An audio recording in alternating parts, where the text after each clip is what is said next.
What's up, everybody? Welcome into the Sunday night edition of Pushing the Pile, brought to you by FanDuel Sportsbook. Make every moment more. Week one of the NFL, JP. Oh my gosh, take a bow. That Sunday night football game, we will be talking about that one. We'll be talking about that one for a while. We're going to get into it in a second, but first we're going to roll through just the split. So how we're going to do the Sunday night shows here going forward. They're going to be right after Sunday night football, as you could obviously tell. We're recording it. But also, we're going to go through every single game and give the number to know what we thought was the one big takeaway number and then dissect it from there. So let's get right into, to Sunday Night Football, because honestly, I thought back to our discussion on the Thursday show, because I think we kind of hit the nail on the head. I think we kind of came to this consensus where we were like, it's either going to be the Ravens run away with it or the Bills somehow sneak it out. And I think both things actually happened in the end here. It felt like we got two games at once, which is incredible. And it just, what a great way to open the season. It's rare that you get a game of the year contender in the first week of the season, but it feels like we got multiple ones of those this week. It was probably the best week one slate in a long time, just from top to bottom. Every game was super intense, super thrilling. And this one, it felt like two of the best teams in football duking it out. Yes, it did. And that's, I think, obviously from the Ravens perspective, like, this sucks, but you still look nasty. My stat, I actually had a couple stats that I wanted to throw out as my number, because you couldn't just go with one. This game was not a one number describes this game, but the two ones that really stood out to me was, one, Derrick Henry, that was his very first fourth quarter fumble when they were leading in his entire career. He's never fumbled with a lead in the fourth quarter. He just never has. That's Derrick Henry, Mr. Reliable. That part was crazy. And two, this was only the third game in NFL history where a team averaged over 8 yards a carry, because the Ravens averaged 8.1 yards per carry, and had 20-plus carries and still lost. Usually you think if you run the ball effectively and you run the ball a lot, that's a recipe for success. And the funny thing is, the last team to do it, it was the 2022 Ravens against the New York Giants. Also, the 2014 49ers were the only other one against the Los Angeles Chargers. Not Los Angeles, they were the San Diego Chargers at the time. But I just couldn't believe what I saw. Couldn't believe it. Lamar Jackson had a .69 EPA per play and lost the football game. Point every 10 plays. That's incredible. Incredible efficiency from he and from the Ravens, who I really think adjusted well to the first part of the game. Like you said, it felt like we got multiple games in one for this one. My big number is 99.1%, which is the chance the Ravens had of winning the game with 1 minute and 48 seconds left in the fourth quarter. But just some of the schematic battles and some of the ways that the Ravens somehow do the Ravens thing of just not winning those crucial games. It's the Derrick Henry fumble. Like you said, no, Derrick Henry doesn't fumble in the fourth quarter with a lead. It's just crazy. I don't know how else to say, like, the decision to not go for it on 4th and 3. Yep. That one is going to be one that haunts the Ravens, especially as we get later into the season when it comes to home field, because you have the two most dynamic threats in football. I don't know why you wouldn't give your best players a shot at winning the game. Yeah, there were a few obviously regrettable things from the Ravens. And in games like this, it also took me back to the 2014 NFC Championship game as a Packers fan. Because, like, in a game like this, where it's like such an improbable comeback, there's so many different opportunities along the way where, like, if this didn't happen, we win. If this didn't happen, like, all these chain of events had to happen for the Bills to win. And then, oh, yeah, they did happen. But it started off with the crazy tipped ball touchdown to Keon Coleman. I was thinking, I said on that show, I was like, I would tease the Ravens up to like -9.5, because if I think they win, I think they win big. And I had that. And on that play, he's scrambling right. I see it get tipped, and I'm like, just cash that in the middle of like the play. And then Coleman comes out of nowhere, catches it. So I'm like, oh, okay, well, it's still over. Like realistically, that cut the score to a 1-9-8 at that point. And so they still had to get a touchdown, a 2-point conversion, and then like overtime to win the game. That one, you had not going for it on fourth down. And then you had Jair Alexander at the end. You got to tell him just not to make the tackle at that point. Hey, if they get into obvious, easy field goal range, we can't let, the clock is going to burn out. There's under a minute 30 left. They are going to take it down to the wire and kick a field goal. We got to let them score a touchdown at that point. And even on the pass before that, the big third down to Josh Palmer, he sets Jair Alexander up on the inside stemming route, then breaks back outside. I thought Jair Alexander had busted his own coverage, but no, he just got worked in man coverage. That is not a great sign if you're a Rams fan, that in crucial moments, the signing that was supposed to help you in Jair Alexander is just getting toasted with the game on the line. And just a phenomenal performance by Josh Allen, over 250 passing yards in the fourth quarter alone, which felt like, when you play 2K, you hit the takeover badge and all your attributes go up by like 10. Josh Allen hit takeover mode in the fourth quarter, and he willed that team to the win. Like, that was one of the most – watching this game between Lamar and Josh Allen, it is another reminder that these are not normal. These are not mortals playing quarterback at the top of the sport. Yeah, I think that's Simon there asking us about, do Lamar and Josh Allen clear Mahomes at this point? I mean, obviously, I think their situations are a touch better than what Mahomes has in terms of supporting cast, but it's hard to watch that game and not say yes at this point, truthfully. I mean, just like what Josh Allen was doing, you knew as soon as they punted, you're like, they really shouldn't have done that. You just knew it was going to happen at that point. And yeah, we really haven't talked about Allen or Lamar much, but my gosh, that was a heavyweight bout. That's what you turn on the TV for on Sundays. Like that is two guys in the prime of their careers. Like, that is MVP caliber football. It felt like they were duking out last year's MVP, honestly. This is why we play. This is why we wait all those months in the summer wanting football to come back. This is why we go and do it. There was some really cool stuff that I think the Ravens pulled out to really build that lead. They brought in Zaire Mitchell-Payton.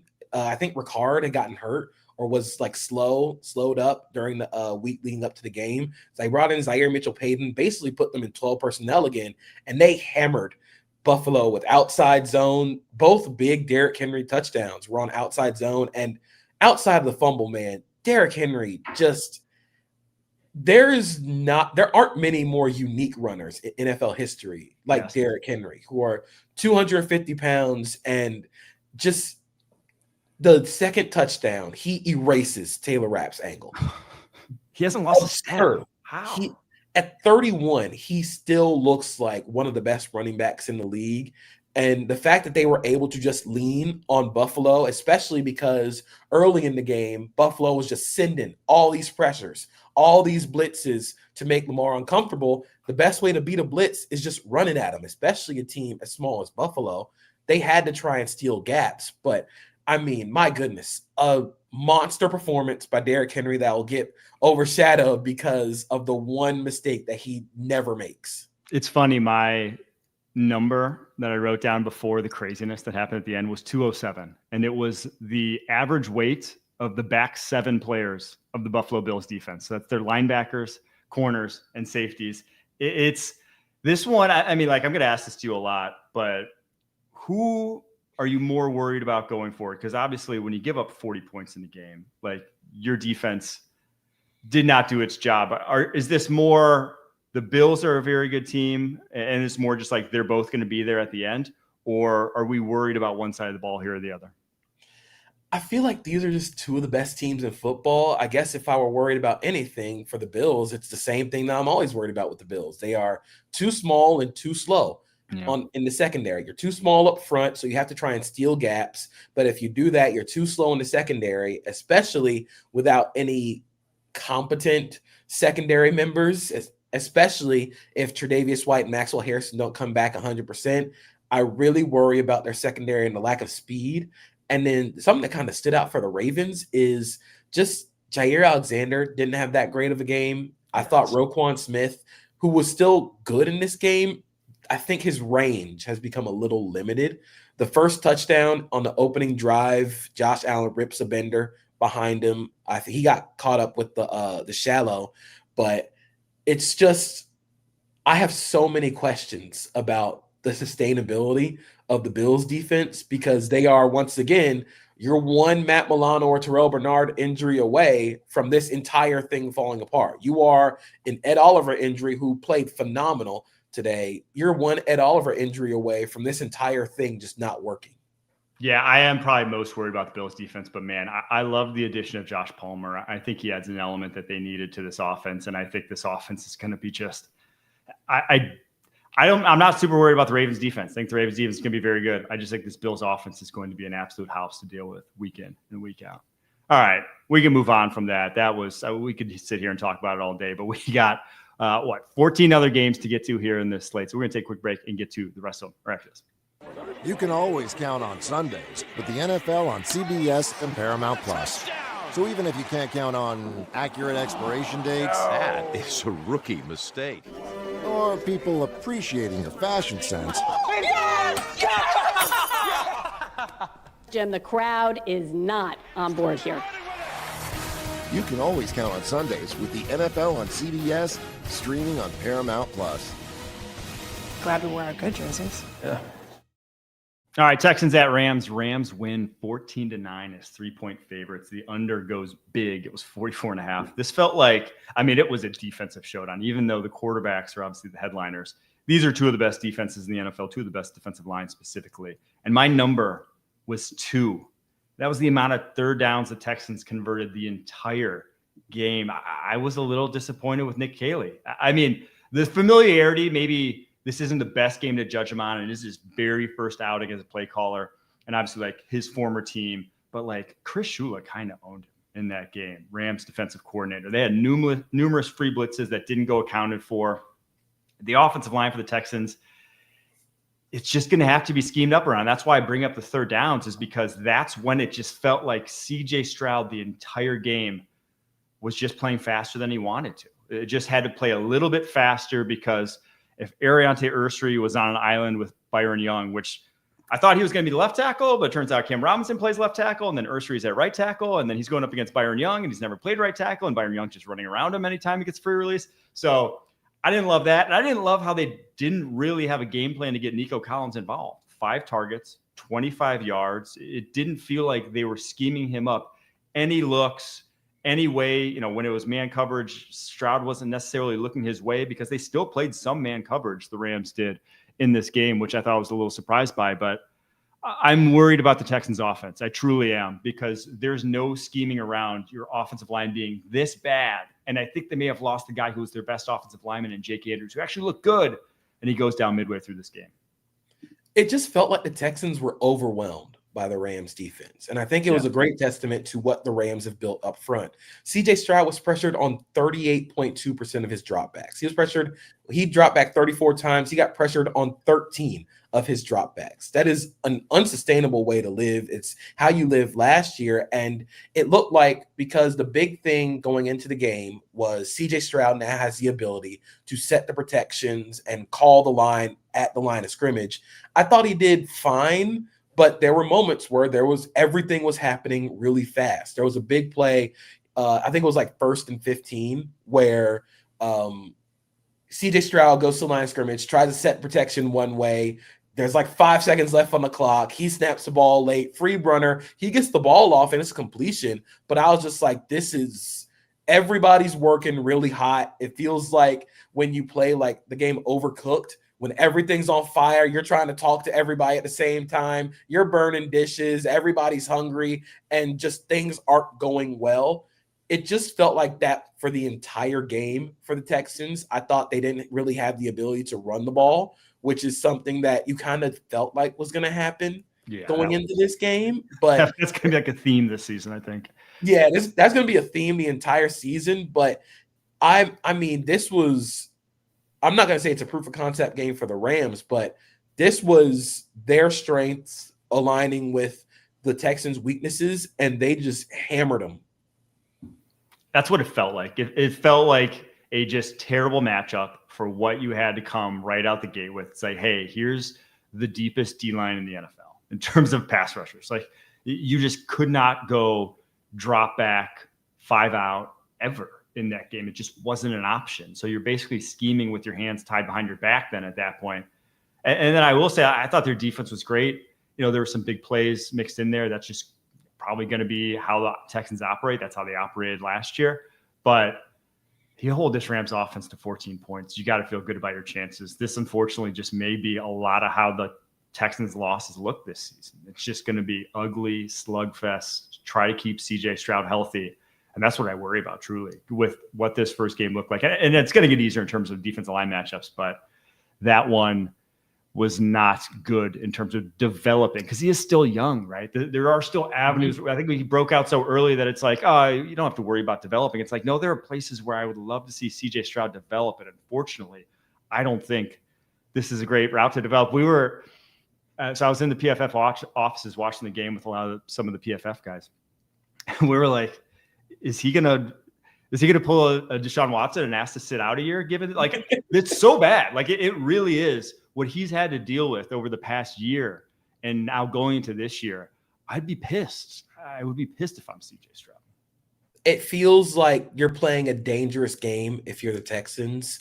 And I hate to say it because I'm not comparing the two in terms of overall like caliber as quarterbacks, but it feels a little bit like you're Andrew Lucking CJ Stroud, where you've got the first year turnaround as a rookie, and then everything becomes CJ Stroud will fix it. CJ Stroud will put out all of these fires. And he has the ability to put out some fires, but you don't want your quarterback also to have to put out every fire while also maximizing every single thing. There were a couple plays where the offensive line busted like basic stunts and games, and CJ Stroud made them right during the game. But you don't always want to have to rely on that. So the big worry is that this just becomes unsustainable up front, and CJ Stroud develops scar tissue, not only from being hurt, but from always having pressure in his face. Because once you develop that scar tissue, we've seen it with Sam Darnold. We've seen it with a lot of young quarterbacks. It's hard to get away from seeing ghosts. Yeah, it really is. I do have to end it by saying shout out to Braden Fisk. That fumble recovery was for a defensive tackle. That was sick. That was incredible. You got gold star for that one, my friend. The Landman peanut punch was it was textbook. They replayed it and he cocked it back, and it was just that's how you teach it. Every defensive coordinator at every level of the sport is clipping that and showing it to their team on Monday, because that's exactly how you teach it. Everyone preaches the turnovers, and then they don't. And then everyone preaches turnovers, and then it's like, that's how you create turnovers right there. That is textbook. I do want to quickly shout out Puka Nacua was awesome in this game. Like, just a monster.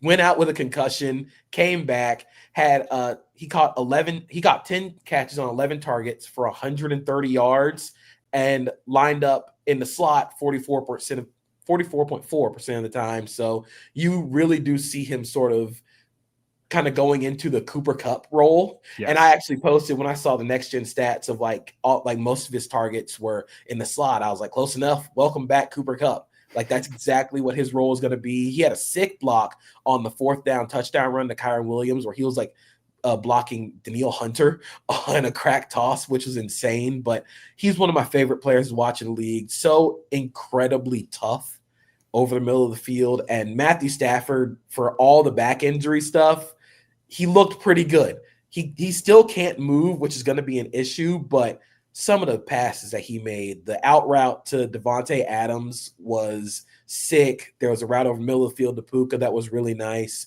Just don't tush push him again, because we never want to see that again.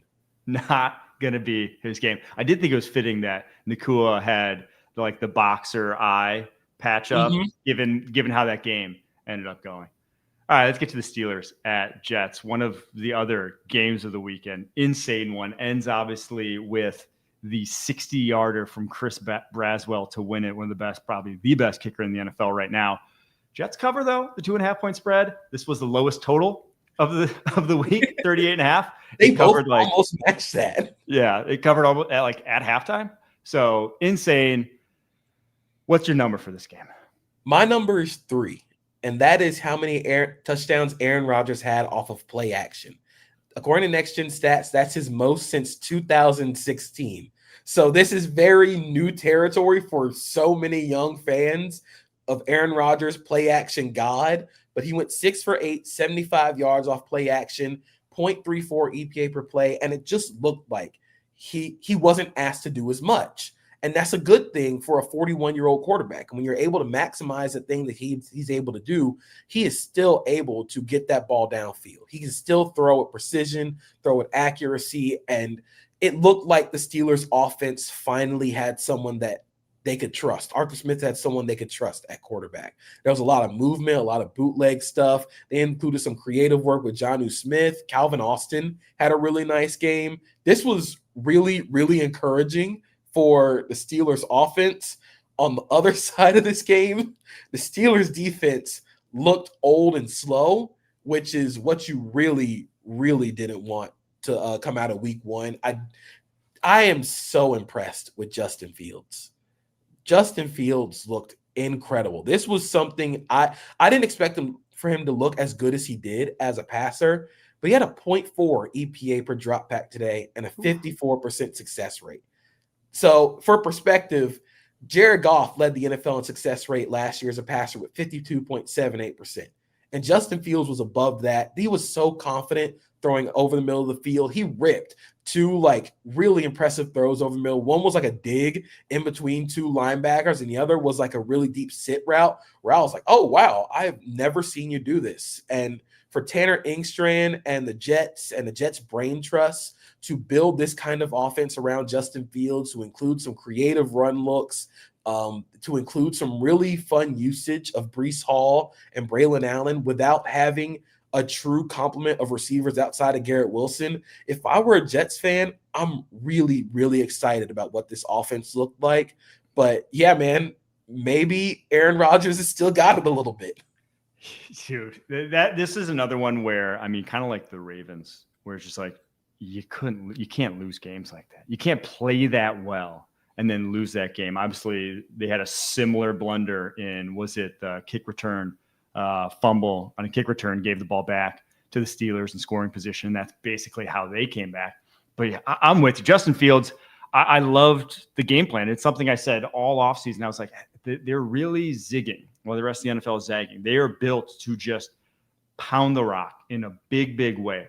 Armand Membu was just crushing double teams there on the right side. I wrote Armand Membu, deuce block king, just because he was creating so much space, and they were so good at opening up running lanes for Breece, who went over 100.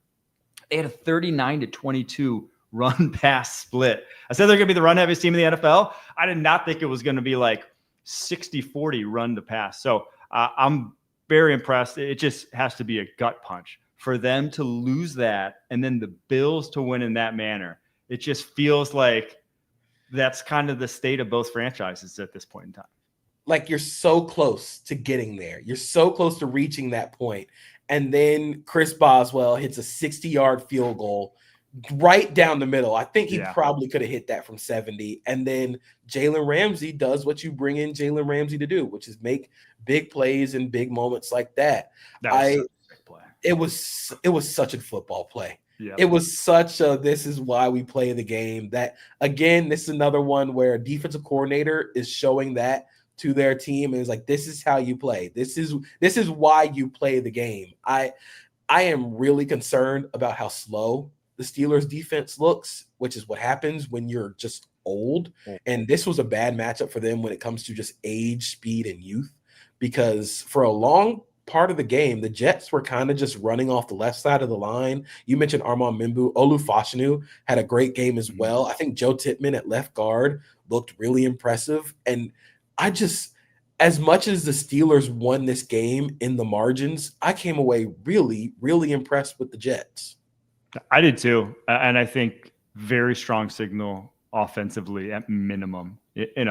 I know it's, say a good matchup, but it's still a talented defense in the Pittsburgh Steelers. And for them to be able to do that to them, there are a lot of defenses with a lot less talent that they will be able to do that to as well. So unfortunate that you took the L, but yeah, I think the Jets are on the right direction, we can say, after that. All right, another fun one. This one I loved. The Bucs-Falcons. The end of this game was diabolical. Bucs obviously come away 23-20 with the win as 1.5-point favorites. They cover. The under hits 47.5 points was the under. Younghoe Koo, obviously, the missed field goal to end it. But the number I got, because it was just insane, Servassier Dennis allowed 106 yards in coverage according to PFF. It felt like more. Oh gosh. Some of just all last year we kept hearing, or at least I kept hearing from Pete Prisco, just wait till Servassier Dennis comes back. Wait till Servassier. Well, Servassier Dennis came back, and like the very first play, he doesn't even touch Bijan Robinson. That 50-yard touchdown, no one touched Bijan Robinson. I'm pretty sure. He got stiff armed by Kyle Pitts. It was just one of those no bad, no good, very bad, awful days from Servassier Dennis. But on the whole, actually, I came away impressed. I rewatched it after the fact, kind of while Sunday Night Football was going on. And I came away impressed by both teams, as crazy as that sounds, because it was 23-20, and there were some mistakes on both sides. But there are some key players that are taking steps forward on both teams that I want to shout out. Not even steps forward, guys who are literally rookies. Xavier Watts is a superstar. Watching that guy roam the back end next to Jesse Bates, he had a pass breakup, he had a dropped pick, and he should have had a pick on Emeka Egbuka's first touchdown. Go back.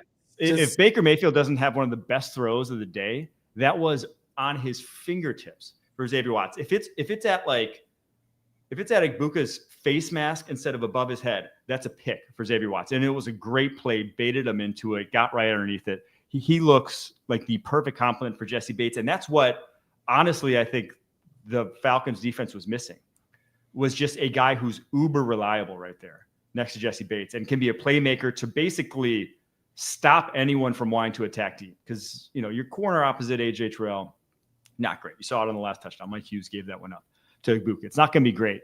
But if you have guys back there that are going to make quarterbacks think twice, you're going to give up a lot fewer big plays. And so Xavier Watts looked awesome in this game. And on the flip side, Emeka Egbuka, 2 touchdowns. He was they raved about him all camp. Usually those guys don't fall flat on their faces, but he looked awesome.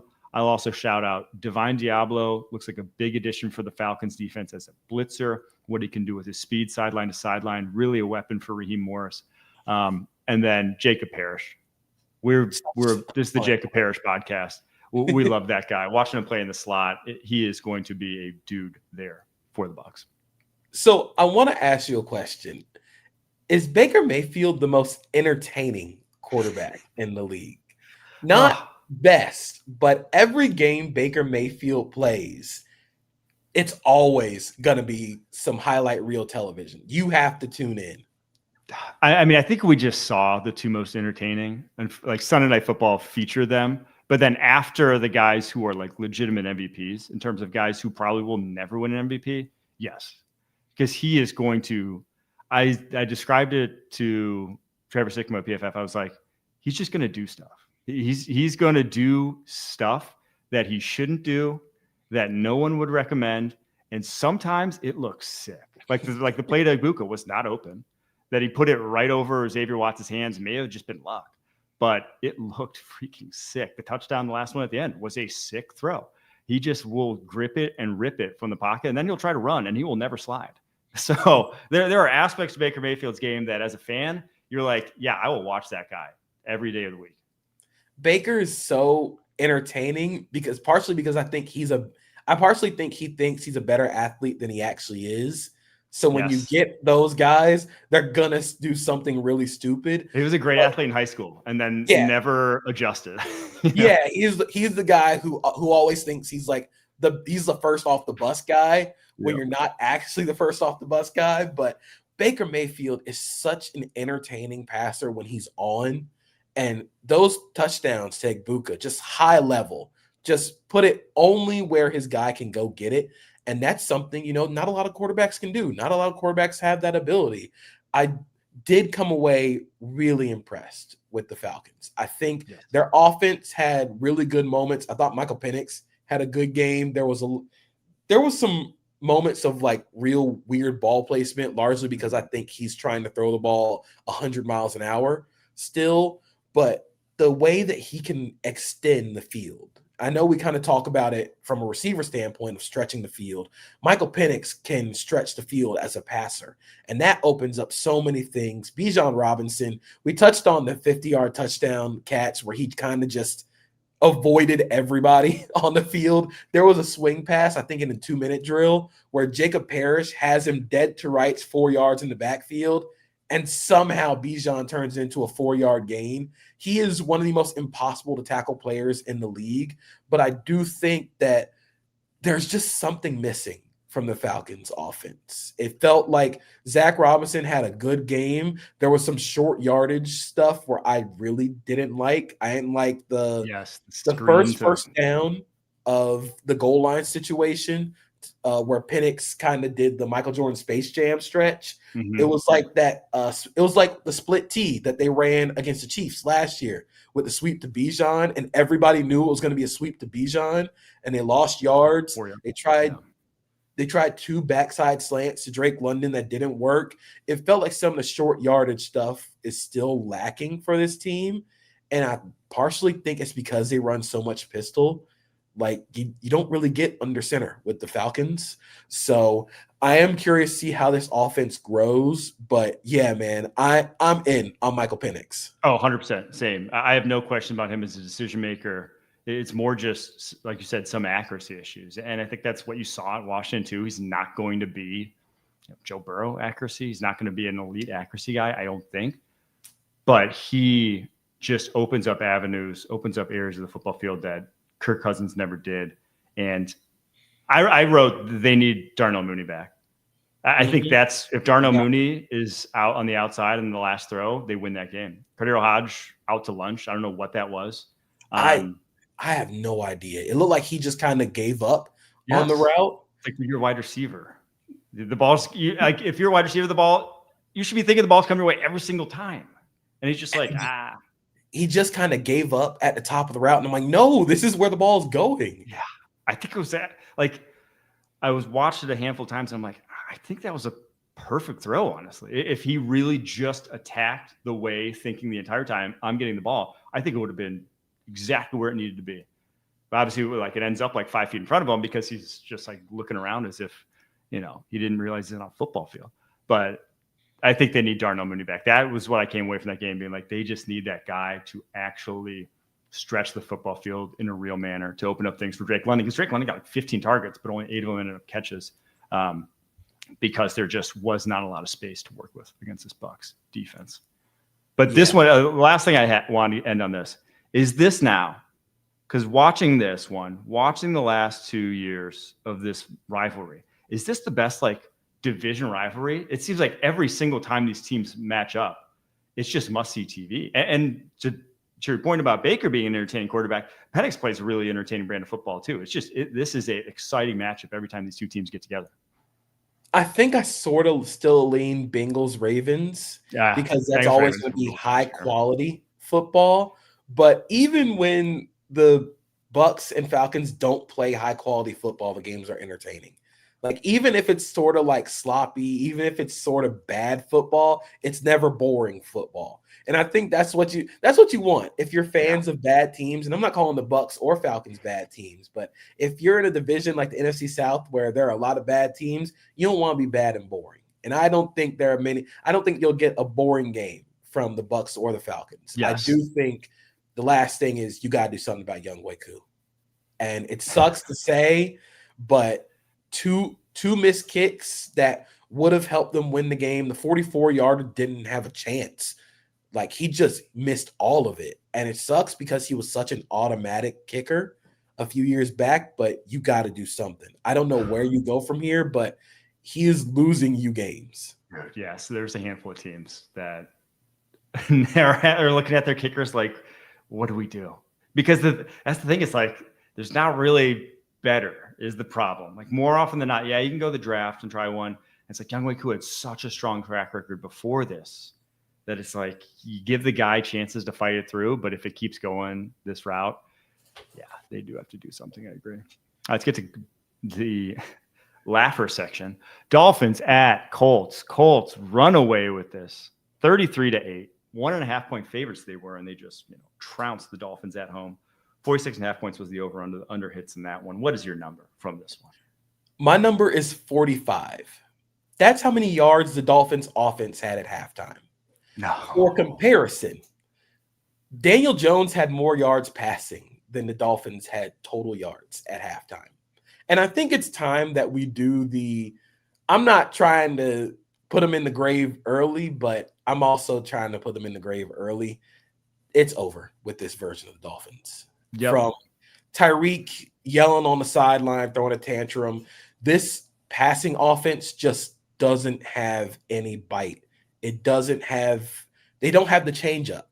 And the biggest way you can change it up is if you're so good at throwing off first reaction, first timing passes. If you take out all those timing passes, the offense falls apart. And that falls on the quarterback that you were giving $54 million. Tua was horrible in this game. And I feel bad. My youngest brother is a Dolphins fan, and all I got today was, oh my God, worst team in the league. I hate this team. We are legitimately going 0-17. I felt so bad for him watching the game, but it was clear off the jump. He sails the first pick to Bynum. Second pick, he just doesn't see Leatu Latu in that passing window. It was, again, off of second reaction. He was trying to make a play. He fumbled on a strip sack where he just didn't feel the pressure. It's over for this version of the Dolphins. And I don't know what you do now that Tua's making all that money, now that Tyreek and Jalen Waddle making a lot of money, but Mike McDaniel and it's over with this team. They look like they look rudderless. They don't know what they're trying to do. I think the run game looked pretty cool, but it was offset by the fact that this offense just can't move the ball through the air. And this is also a bad matchup for them because Lou Anarumo, all he did was just drop 8. He flooded all the windows. He flooded all the timing. So you had to make those second reaction throws that guys who make $50 million a year should make, but Tua kept throwing it to the other team. So as much as I would say, like, yeah, Daniel Jones looked great, and I think he made a few throws that really, like, those are the throws that you asked him to make. The touchdown to Pittman was a nice design, and Jones hit him. The fade to Pierce off play action in the second half was really nice, but this version of the Dolphins is done. Dude, I couldn't agree more. And I said it after last season. And it's just I saw there was no upside to bring Tyreek Hill back. And now maybe you didn't get the price you wanted in trade or whatever, but that was the time to really reset hard and just try to, flood with young guys. But I unfortunately think that this, what they've done this year is set themselves up for just a big crash and burn. I think this is like Tyreek Hill in that locker room is a powder keg. Mike McDaniel is not going to be able to control this team. Should it be 0-3, 0-4, or like 1-7, like it's just not going to happen. So I am very worried about it. Talent's not there either, especially in the secondary. That's how Daniel Jones ends up carving you up. But I will say the Colts, from their perspective, there were exciting things. Tyler Warren Shane Steichen's going to use that guy. He is a football player. 7 catches, which is a tight end rookie record in their very first game. Harold Fannin actually tied it as well. He had a carry on 3rd and 1 from the backfield. He's in the backfield. He's out wide, and he was a great blocker in this game. I think he is a value add in that running game because on the move, he's a fantastic blocker, and they used him as such. So I think reason to be excited about the Colts, but like this matchup is one where it's kind of like we got to see it again. We got to see it against a secondary full of NFL players first. I want to see it against a team that is competitive and trying to win games. I actually thought their offensive line looked great against what is supposed to be the strength of the Dolphins. Miami only had a 20.6% pressure rate, and that is with Chop Robinson getting off the ball and winning early. They just couldn't get pressure. And that's something that I think is a testament to that offensive line, the new starters up front, the young guys who are playing. But they did what they were supposed to do, which is run the ball really well. Daniel Jones wasn't asked to do much, but when he was asked to make the throws that were schemed up for shots, he was able to make those. So if you're the Colts, you're coming away from this like, this is great. This is exactly what we want to be. We want to run the ball well, play great defense, and Daniel Jones just doesn't do anything stupid. Colts, Daniel Jones. We're talking about Daniel Jones going for almost one of the best passes of the week. That was, we'll see. I'm excited. I'm excited about the Colts, though. I think there is talent here that they could finally get over the edge if Daniel Jones just doesn't lose them games. I think this was a obviously great week 1 performance. Let's get to the Raiders at Patriots. Raiders win 20-13 as 2.5-point dogs on the road. 43.5 points is the over under there. They went under. I have 2 numbers because my first number was minus 3.374 EPA per rush for the Patriots, which was the worst of any team in week 1 that didn't fumble the ball. Pretty rough.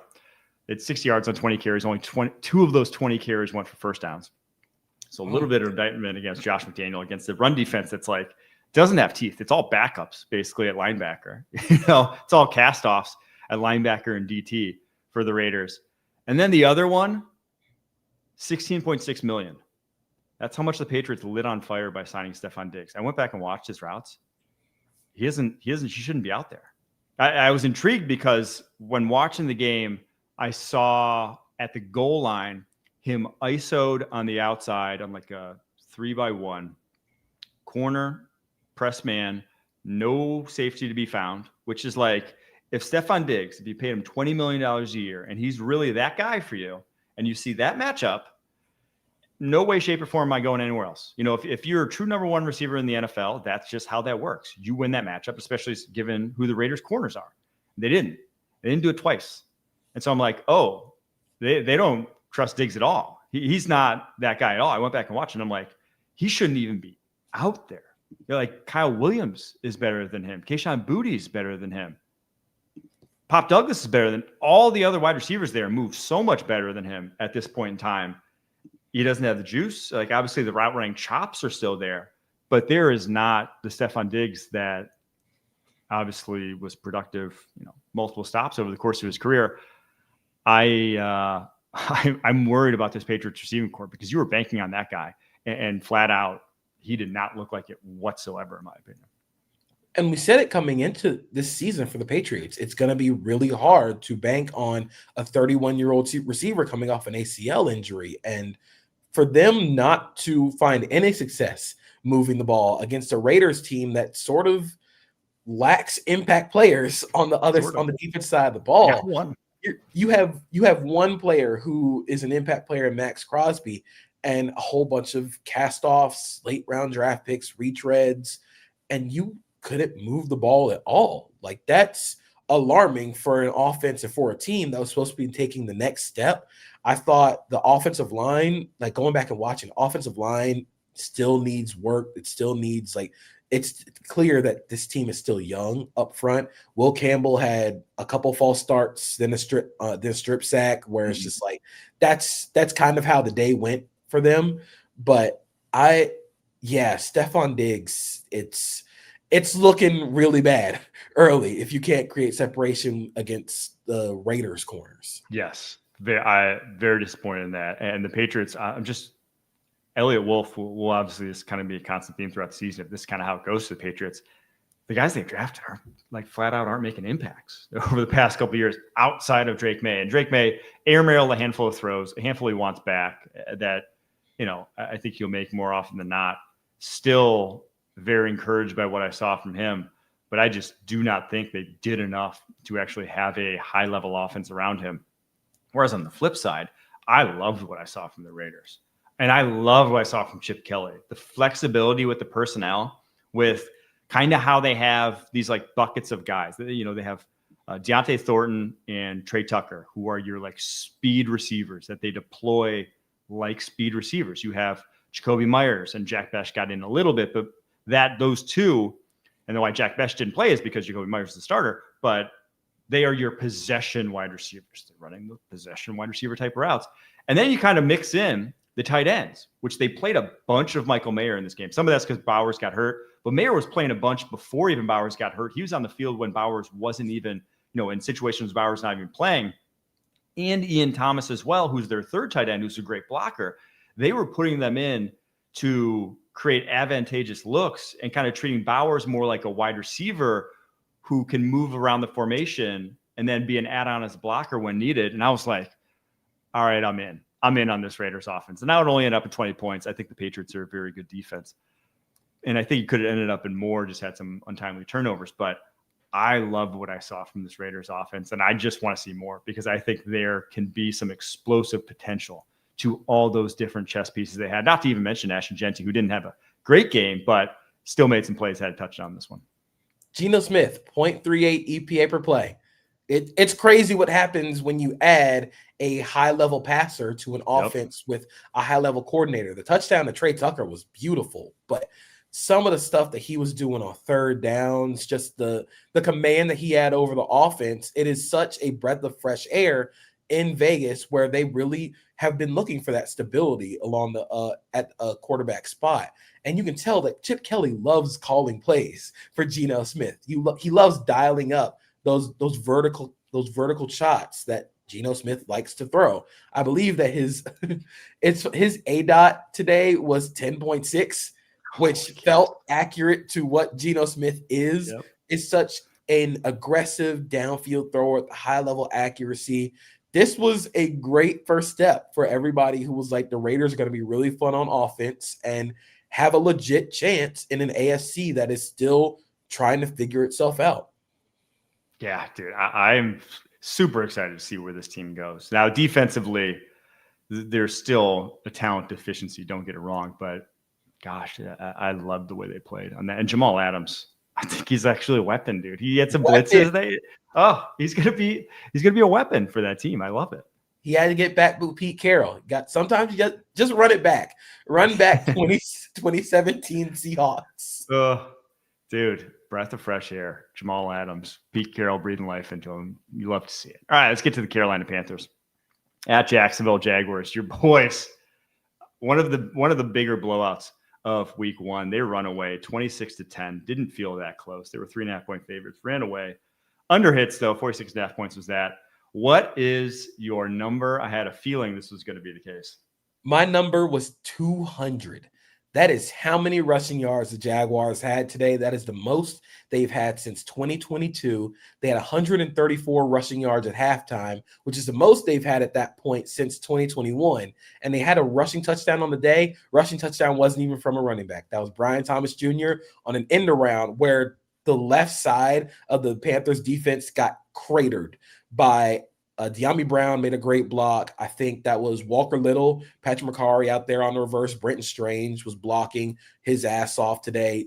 The run game just looked so good in this game. The Jaguars did what good teams do to bad teams, which is make them look like they shouldn't be on the same field.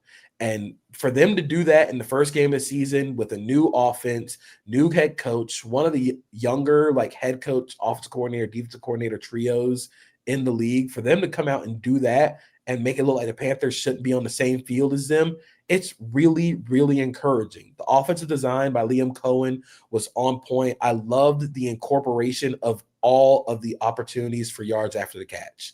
I think the incorporation of Travis Hunter into the offense, just not exactly running him all the way to just downfield, but getting him involved in the quick game. We're designing screens for him, getting him touches closer to the line of scrimmage where he can use that ability with the ball in his hands. They got Brian Thomas Jr. Like I said, he had to reverse for a touchdown. They're lining him up in the slot. He almost had a really good sideline toe tap catch, but they reviewed it, called it incomplete, even though it kind of looked like he got both feet in. But I thought Trevor Lawrence looked good for the first half. The offense kind of sputtered. Second half, he had an interception where I think he was just forcing it on 2nd and 25, but it didn't look like the Panthers should have been on the same field as the Jaguars. And if you are Carolina, that is the biggest issue you come away from with this game. It looked like you shouldn't be on the field with the Jaguars. And for this defense to add so much to the defensive line, Turk Wharton got hurt, which didn't help at all, but giving up 200 rushing yards, you never really got pressure on Trevor Lawrence. For the defense to get cratered the way they did, and for the offense to just not find anything in the passing game, Anthony Campanile did a really good job with some of the pressure looks and some of the fronts. It really did remind me of what Jeff Hafley was doing in Green Bay. He had a really sick one where everybody was lined up at the line of scrimmage. It looked like there were like 7, 8 people at the line, and they dropped everybody from the middle of the defense and bring Eric Murray off the edge. I think it was like 4th down, and they get a stop. it was such a nice design, and the aggression from the defense felt like a breath of fresh air. But for the Panthers, this is not what you want to see from this offense. It felt like outside of the Chuba Hubbard run game and Tetairoa McMillan just making some insane grabs, it felt like they just couldn't move the ball. And Bryce Young, I think the first half, I thought his stat line didn't show how good he was playing because he truly did not have any help, but he fell apart in the second half. And that's sort of the alarming part. Yeah. It started with the Jaguars. It felt like, I don't have really a better way to describe this. You're saying like, it felt like adults were in charge here as opposed to years. It's just like well executed, well designed. We don't have to have Brian Thomas Jr. have a monster game to move the football. And he had one catch all day, and they still put up 26 points. Like they just moved the football in other avenues that made it just look easy. And then defensively, obviously, like they weren't trying to play man coverage with shit corners like they were last year, right? They were actually, scheming around your deficiencies at times. And some of the deficiencies for the Panthers, though, some of their defensive stops were Panthers aided. I mean, Xavier Legette, I don't think he knows where he is on the football field at any point in time. That was one of the worst. Like he was 3 yards from the sideline. I think Panther receivers, going back to, remember that Jonathan Mingo play? Yeah, where he jumped out of bounds. Yeah. They're like at war with the sideline, those guys. But it's indicative of kind of what they've coveted at receiver. If you draft guys who don't have ball skills, that's what it looks like. That's how it manifests itself in oddities like that. That's why I said, don't draft Xavier Legette in the first round. But that is also why you draft Tetairoa McMillan in the first round, because he looks like an absolute star. I mean, the one shining part of a turd of a game for the Carolina Panthers, but he looks like, I mean, truly a superstar. It's like already week one, that guy is a 1,500 yard a year type of wide receiver if you can just feed him enough targets and get anyone to take the pressure off him, because he was getting open at will. I think he should have gotten credit for that one-handed catch that they call the pass interference. Just give it to him. Just give it to him. It's rule of cool. Yes, exactly. Just give it to him. But Bryce Young, he let the quicksand get to him. It was not a good performance. He had some opportunities to be had there in that game. To Hunter Renfrow specifically, that like wheel route in the first half, that should have been easy walk-in touchdown. Way underthrows. It lets Jordan Lewis back into it. So if you're looking for Bryce Young year 3 next step, it did not come this week. It wasn't even close, unfortunately, this week.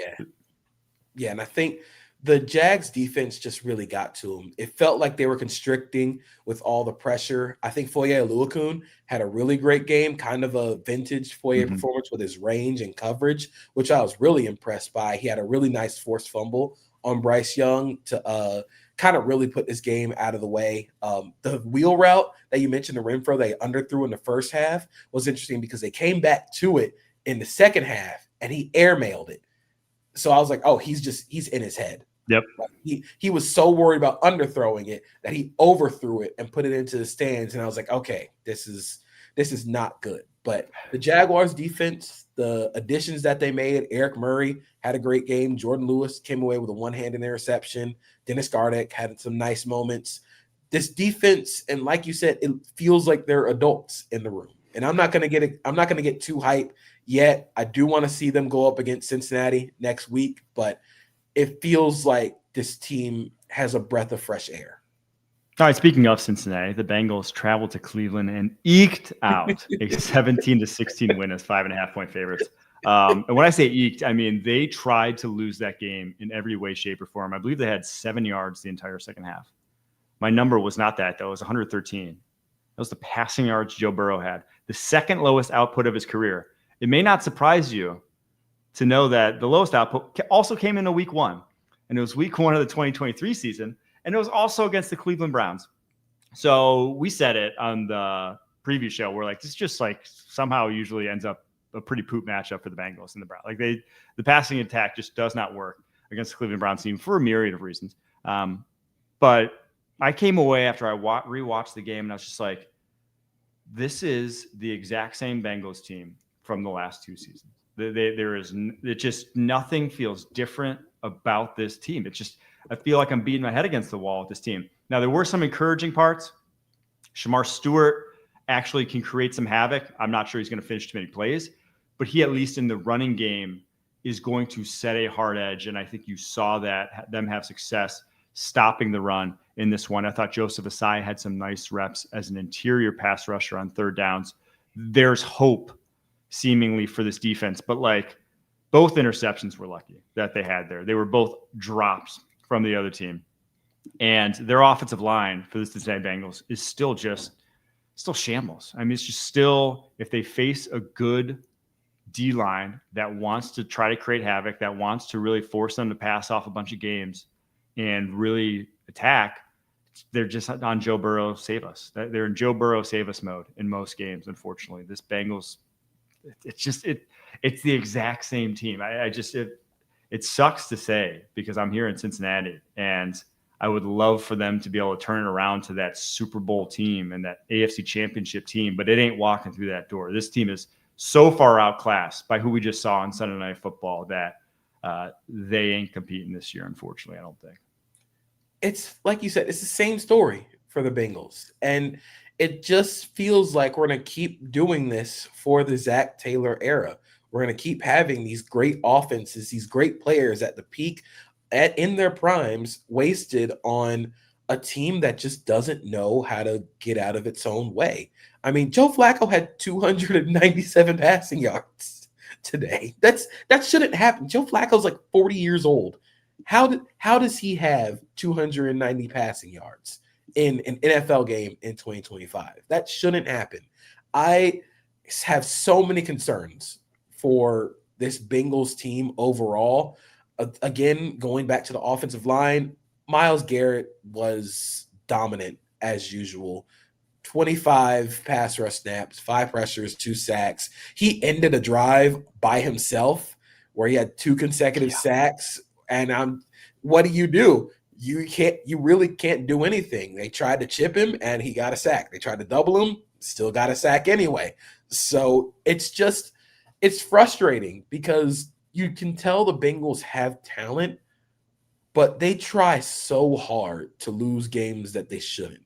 They tried really hard to lose this game, but the Browns wanted to lose it more at the end, and it's a brutal way to lose. I know the Browns fans probably aren't really looking to win a lot of games this year, but this one was especially brutal in the way that they lost.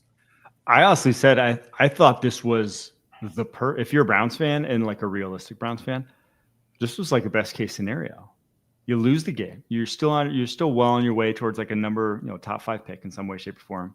But Carson Schlesinger looked awesome in this game. He was all over the place at the second level. His speed and his ability to diagnose and read quickly was on full display. And then Harold Fannin and Dylan Sampson also looked awesome. Fannin was like a centerpiece to this offense, seemingly. He had 7 catches, should have had 8. He had a drop that was very uncharacteristic of him.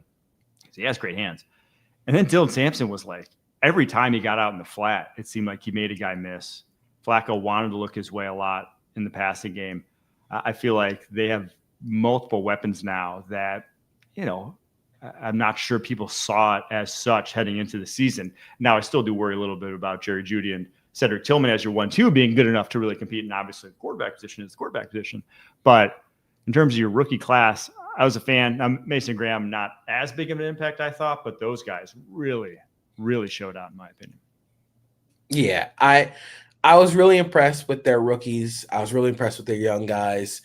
The dropped touchdowns that turned into interceptions by Jerry Jeudy, Cedric Tillman, those are rough. And they're not only rough because they lost you the game, but those are supposed to be guys that you are taking into the future with you. Those are guys that Jerry Jeudy is supposed to be one of the core pieces of that offense. And he's dropping passes that lead to interceptions. Tillman's dropping passes that lead to interceptions.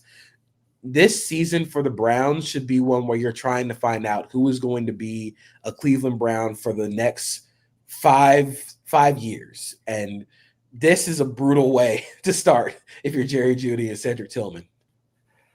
Yeah, I can't say I'm terribly surprised, though, given how Judy's career is kind of gone. All right, let's take a quick break. After that, we're going to get to the rest of the games in the slate. You can't count on Derek's taunt Oh, skills, Tony, I think it hit the ground. but you can always count on Sundays with the NFL on CBS and Paramount Plus. All right, 49ers at Seahawks. 49ers sneak away with a 17-13 win as 2.5-point favorites. My number for this one, 82.7. That's how much, 82.7%, excuse me. That's how much of the passing offense JSN accounted for the Seattle Seahawks. He had 124 of their 150 passing yards, and we said it going into the season. We're like, I hate how this receiving core is built. I just hate they don't have speed. They don't have, Cooper Kupp. There's a reason the Rams were like, hey, franchise legend, you only want like $14 million a year. You can go to a division rival. There's a reason they were completely fine with that. It's because he's not really a viable number 2 at this point in time. And it showed. They literally could not operate this passing game through anyone other than Jackson Smith and Jigba. I did think some other interesting things from this game, though, was that the whispers about Charbonnet being the favorite in that backfield came to fruition. And it's not surprising. He looks better running outside zone than Kenneth Walker does. So Walker's just not really that type of back. He's much more of a gap scheme back where he can use that stop-start to his advantage, where Charbonnet is kind of this smooth, graceful mover that's always going to have the pacing correct. And so we had 30 snaps compared to 21 for Kenny Walker, average 3.9 yards per carry compared to 2.0 for Kenny Walker. And then the last thing was just Tariq Woolen. Oh, gosh. There's a reason that man switched from wide receiver. And there's still a reason. That was one of the worst last drives because he's in position on the Ricky Pearsall deep ball, in position, and literally slows down to go find the football. Lets Ricky run by him. And then lets Tonjes, a guy who hand up, I had never heard of in my life going into this game. I know it's bad to say as an NFL analyst, but I hadn't. That is an AI-generated NFL player. You can't tell me otherwise. What do you mean, John Tonjes? Apparently played a Cal. Tight end, had like 500 yards in 5 years there. But Moss's, Tariq Woolen, and Tariq Woolen's like looking at the ball too. That was just, you can't have a guy who's that out to lunch. And now Woolen's, I don't think he's bad by any means, but like that's why you've seen him have a really up and down career, is because when you cannot locate the football, you're going to give up a lot of plays that look just like that did on that last drive. Yeah, it really sucks because Tariq Woolen, I think, is a good player when he's not having to locate the ball, but those just felt like lapses in judgment. And you can't have that at this stage of your career for a team that's defense is supposed to be carrying this team through this really brutal stretch of the season when they're still trying to figure out what they want to be on offense. You can't have those moments happen from one of your leaders, especially, again, in a game where they kind of had the Niners number. It felt like this was a really, really uneven Brock Purdy performance, and you could tell that he still, and I'm trying to say this so I don't make the Brock Purdy people very mad. No, you can make them mad. Let's go. But Brock Purdy, it feels like he plays like the Freebird guitar solo in his head when things don't go right. And he reverts back to Iowa State Brock Purdy. And again, it's sort of the Baker Mayfield thing where he thinks he's a better athlete than he actually is. So he keeps drifting. He keeps drifting backwards in the pocket. And I think Greg Olsen was on the call for this game. And Greg Olsen mentioned he is much better moving forward up into the pocket. If he keeps drifting, he's going to do something stupid. And on both interceptions, he's drifting backwards. He doesn't step into the throw, and he does something stupid. The biggest worry is that this offensive line is not good enough to keep Brock Purdy from drifting, and that you haven't created a wide enough margin for error for Brock Purdy. This was just a very, very uneven performance from him. It was even more uneven for Sam Darnold, who I still think was trying to find like his footing here. And I think the last drive was the perfect encapsulation of that. He threads the needle beautifully to JSN moving down the field. It's like a 40-yard pass. And I tweeted out, I was like, oh, holy shit, Sam Darnold. Then 2 plays later, strip sack by Nick Bosa, game over.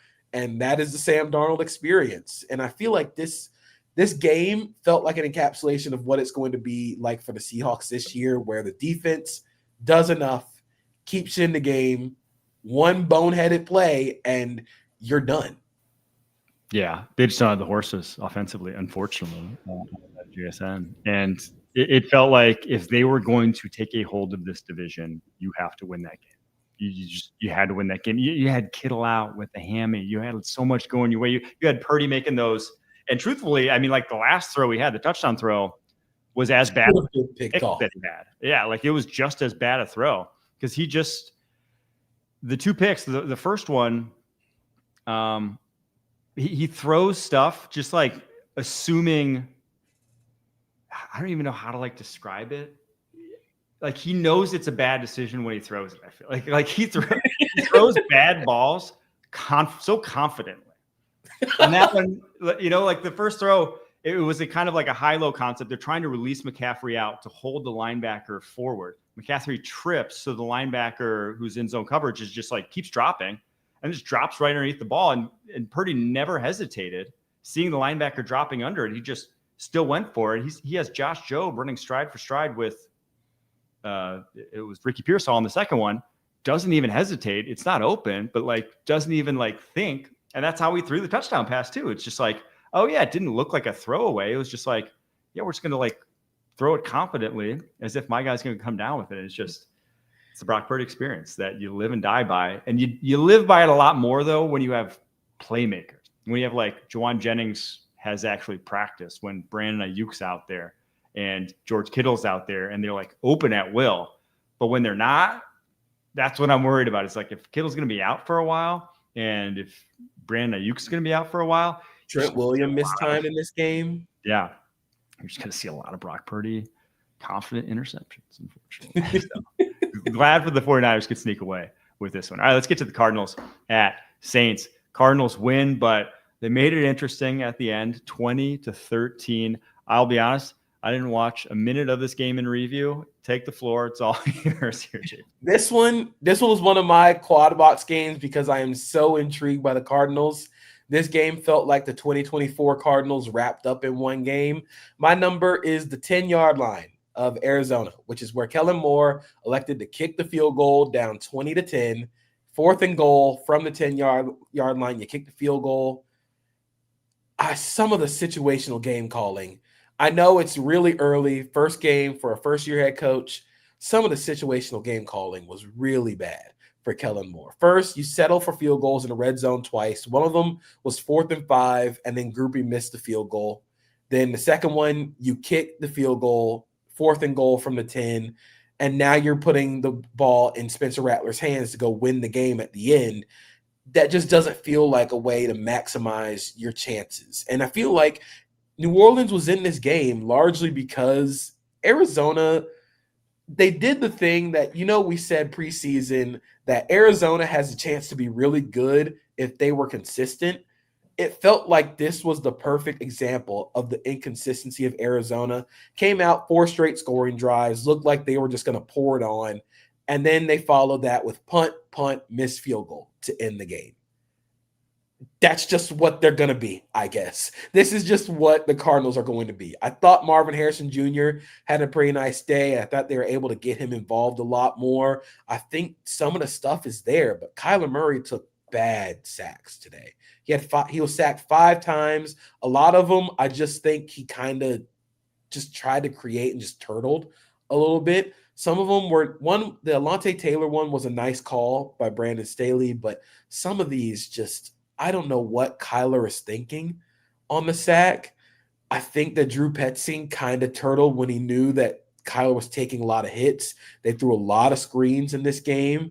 I thought the run game was fine enough, but it really did feel like this was a microcosm of Arizona last year. And as someone who was really high on the Cardinals going into this season, it wasn't the best look, but I think the defense had some nice moments. I thought Will Johnson had a really nice day. 3 PBUs, had an insane hit on Chris Olave. And then, I think the Cardinals defense made the plays when it mattered. And that's going to help this team out in the long haul. Rattler had some nice moments. The run game looked really cool with some of the mix of zone and gap scheme stuff. Really got after Arizona in that standpoint, but New Orleans just doesn't have enough. They don't have enough from their quarterback. They don't have enough from that offense. And if you're going to put yourself behind the 8-ball talent-wise, you can't put yourself either further behind with the situational stuff. Yeah, I mean, good for Arizona that, hey, these inconsistent games last year, more often than not, they unfortunately lost. So at least sneaking away with wins, you could chalk it up as good early on in the season. But I did see a couple of the PBUs from Will Johnson, and I am hyped about that young man because he was so good his sophomore year at Michigan. Obviously had such a weird pre-draft process and that he was banged up his junior year, ran late, had some knee thing that scared some teams, falls to second round. But if they got the Will Johnson we saw early on in his career, they got one hell of a quarterback. All right, let's get to the main event. That I can't believe Harry put this far in the rundown. We're going to have a talk after this, Harry. Detroit Lions go to Green Bay. The showdown of the weekend turns into the laugher of the weekend. Green Bay wins going away 27-13. Wasn't even that close. Isaac Tesla makes an unbelievable catch of the year type catch to even make it 27-13. My numbers for this one, 2.1 and 3.1. That was Jahmyr Gibbs' yards per rush, 2.1, lowest of his career. 3.1 was his yards per reception, third lowest of his career on multiple reception game. This front seven for the Green Bay Packers it's terrifying. I'm going to need you to tell me if you think it's more Packers or more Lions losing their coordinators after this, but let me just go off for a little bit first. One, Edgerrin Cooper, superstar, all-pro linebacker. I'm calling it right now. That guy was everywhere for this defense. The 2.1 yards and 3.1 that was a Edgerrin Cooper stat. His ability to go track that guy down and find him in the flat, find him out wide, unique at the linebacker position. Lucas Van Ness actually looks good. Like, upset of the year. I know Micah Parsons said, like, hey, this Lucas Van Ness guy in an interview after like a practice, he's like, he's pretty good. And I was like, okay, that's Micah just like, being a good teammate. Lucas Van Ness actually looked freaking good in this game and had reps against like Taylor Decker where he looked good, not just, the young interior of that. Also, Devontae Wyatt took a big step forward, maybe the best, most complete game of his career, former first-round DT for the Packers. And I just can't believe like Kobe Wood and Carl Brooks, that's like your kind of like nose tackle-ish duo that they were trotting out there at times. And they did a good job of scheming around it enough. And again, you're dealing with an odd, brand new interior for the Detroit Lions, and that showed for a lot in this game. But I am hyped about what this Packers front seven can be because Micah Parsons was kind of just like, I don't want to say afterthought, but he was not starting. He was basically a third down chess piece that was very effective on third downs, don't get me wrong, but like first and second down, they were still kicking the Lions' ass. So I need you to tell me though, are you more impressed with the Packers or are you like, hey, I think the Lions are going to miss Ben Johnson a lot after this?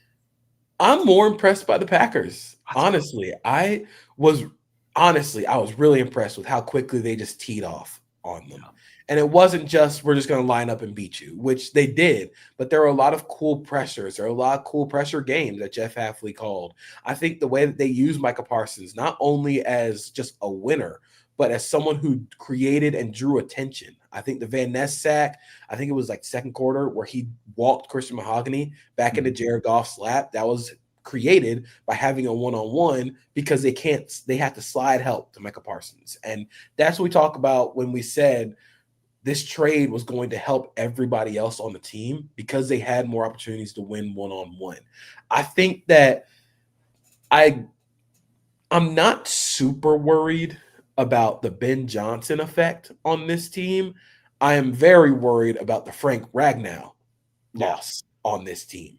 They looked like they had nothing.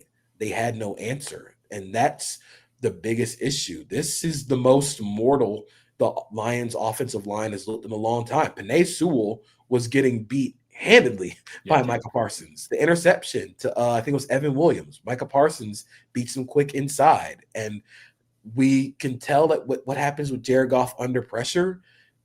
I'm really worried about what this offensive line is going to be, especially in the interior. But yeah, this Packers defense, this is the game that you wanted to see. If you were calling the Packers Super Bowl contenders, this is the game you needed from that defense.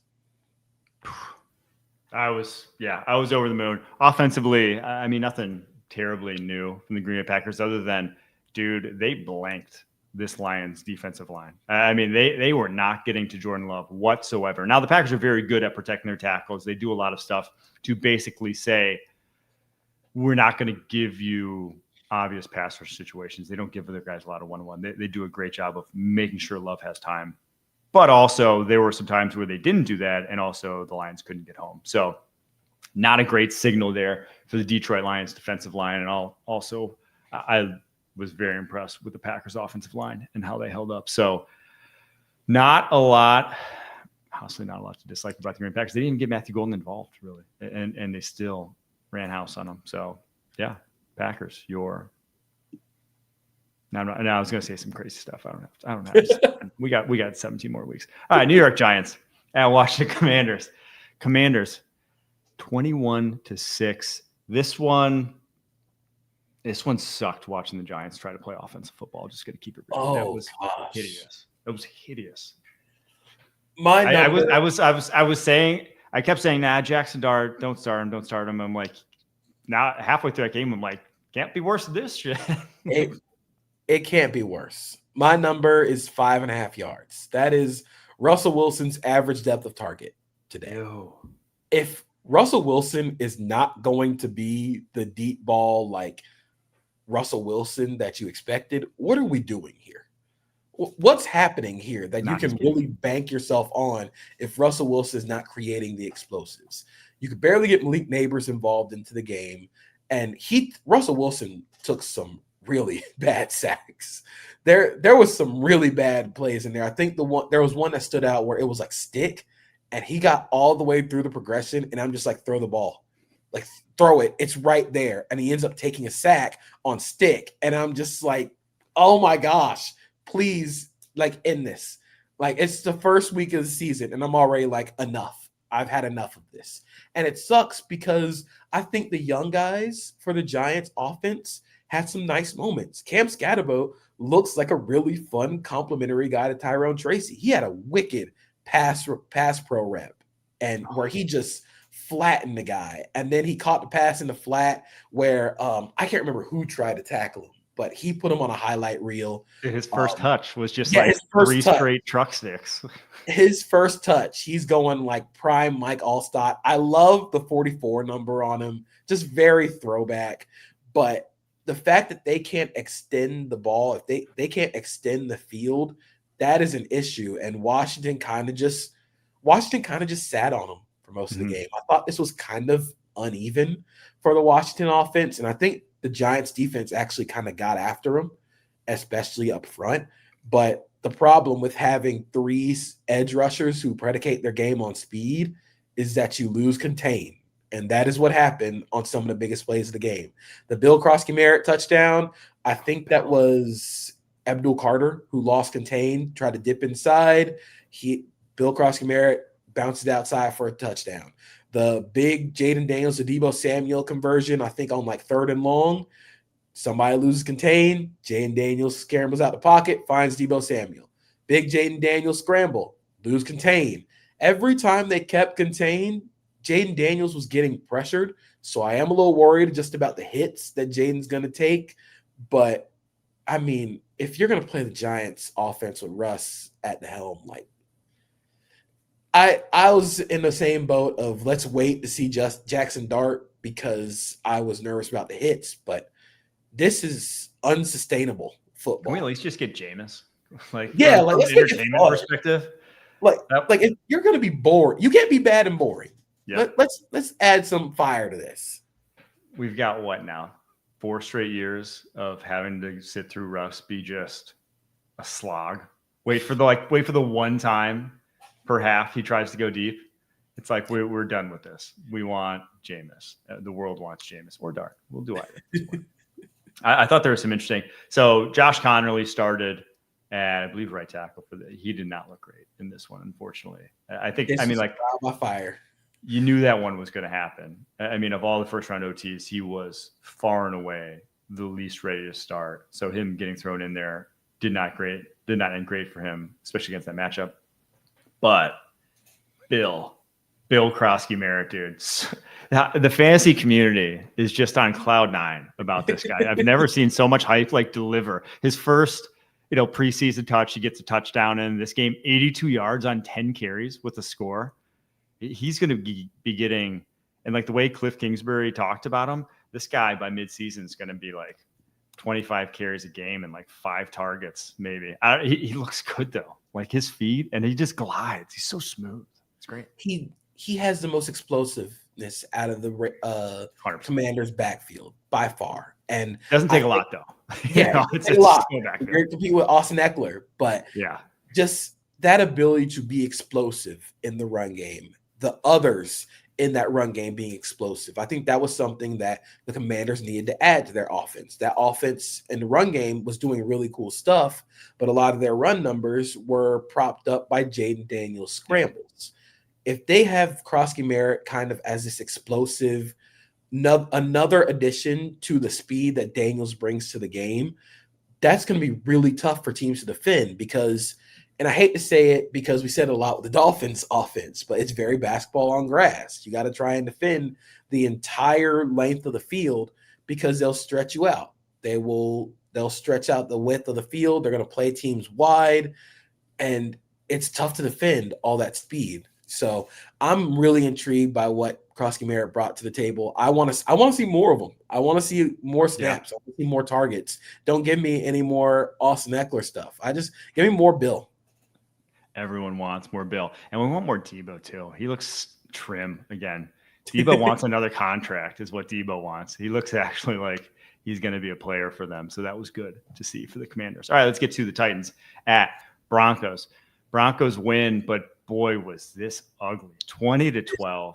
So much nastiness in this game, mainly from Bo Nix, who honestly, you could not tell which one was the rookie in this game because Cam Moore down the stretch was fighting his ass off, trying to make plays. And Bo Nix down the stretch was just let's throw another crazy pass on the run. Let's just keep moving and trying to throw 40+ yards downfield. It was a burn the tape game for Bo Nix, that's for sure. This was peak schlock ball. This was just, we want the sloppiest, the worst, sloppy steaks game of the slate. My number for this one is 2. That's how many drops the Titans had on the game-winning drive, potential game-winning drive. And I said Ridley had 3 on his own this game. It was Ridley had 3 on his own. And what stood out is after the first drop, they showed video of Cam Ward's dad in the stands. He walks over into the walkway, puts his hands on the rails, just puts his head down. And I was like, that's exactly how Cam Ward feels because for the most part, Ward took some bad sacks and he drifted in the pocket, which is going to happen against one of the best defenses in the league. But for the most part, he played well. I think the numbers aren't going to show it, but he played well. I think he had a really nice play where he goes to rip a dig. I think it might have been dropped. We'll have to go back and look at it, but he changes the protection to get to the sim pressure, looks off the dropping edge defender, and then fires in the dig. I was like, okay, this is really cool. And coming into the draft cycle, I said that he was very similar to Jordan Love because he's going to kind of drift and he's going to sort of break the rules of what a quarterback is supposed to do. But sometimes it works. There were some moments where don't do that, don't do that, don't do that. He drifts 3 yards into his own end zone to buy time to throw the ball across the field to Calvin Ridley. And I'm like, that's cool. I never want to see you do that again. Please never do that again. But he got no help in this game. They could not find anything on this Broncos team. They had 71 yards on 21 carries, all the drops. it was what we said going in to this for this Titans team. Cam Ward's going to be fun. They don't have it yet for skill position players, skill position talent. None of it's ready yet. This was a really bad Calvin Ridley game, and it kind of wasted a really good performance by the Titans defense. And yeah. I'm not going to say be really concerned about the Broncos offense because it is week 1. It is a long season, but Bo Nix taking 40 passing attempts to throw for 176 yards is just the worst way to go into this season. He was 3 of 9 for 52 yards, 1 touchdown, and 2 picks, throwing the ball more than 10 yards downfield. Both the picks were so stupid. Like, those are mistakes you cannot make. It was sort of like what we said with Brock Purdy, where he throws very confident interceptions.